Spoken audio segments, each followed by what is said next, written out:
Hey everyone, this is Paul Wertico, and I've got a lot of drum stories to give you.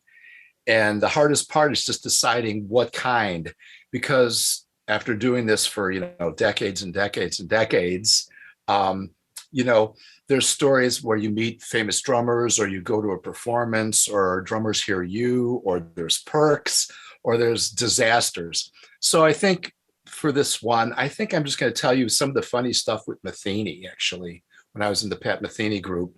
Um, One of the funniest things is when I first got with the band, that was like my big break, basically. You're going from being like a Chicago drummer playing with everyone to all of a sudden going to the international stage.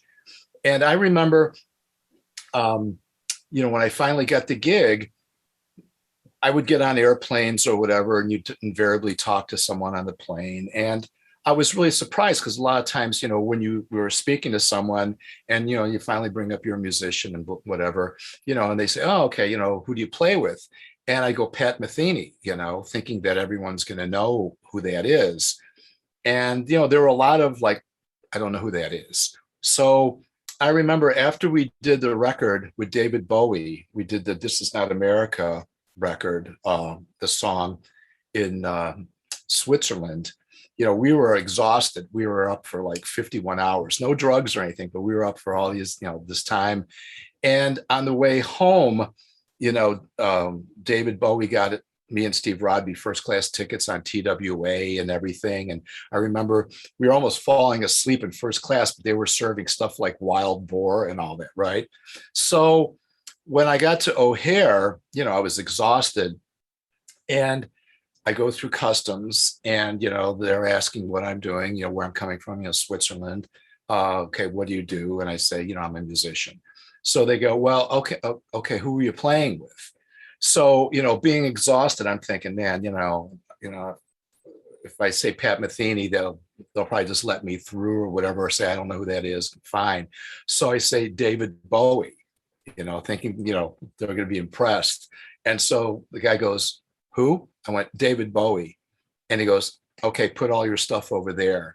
And they ended up going through all my luggage, where that had never happened before. So sometimes, one of the lessons I think I learned is sometimes it's better to sort of be incognito or at least be, in a safe zone, because reputation of a rock drummer is going to be different than just playing jazz in general. And there's that famous story, I think, when Benny Goodman was actually playing, and he was on a flight, this is later in his career, where he's sitting next to some girl and they get in a conversation similar, about like, who do you know, who are you, what do you do?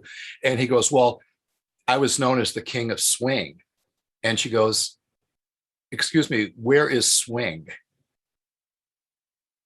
So I always thought, okay, and that's happened to me a lot where, there's perks that if people know who you are, like say going to an airport and you're checking your luggage in at the, by the curb. And sometimes, you might get one of the baggage people that know who you are, and it's great, but there's also that same thing about like, being too visible and having people like, oh, this person, I don't know if I trust them. So anyway, my lesson here and is just a cautionary tale about be careful what you say, and be careful the results that you expect, because sometimes you won't get what you're thinking you're going to get. Okay, everyone, thanks. See you next time.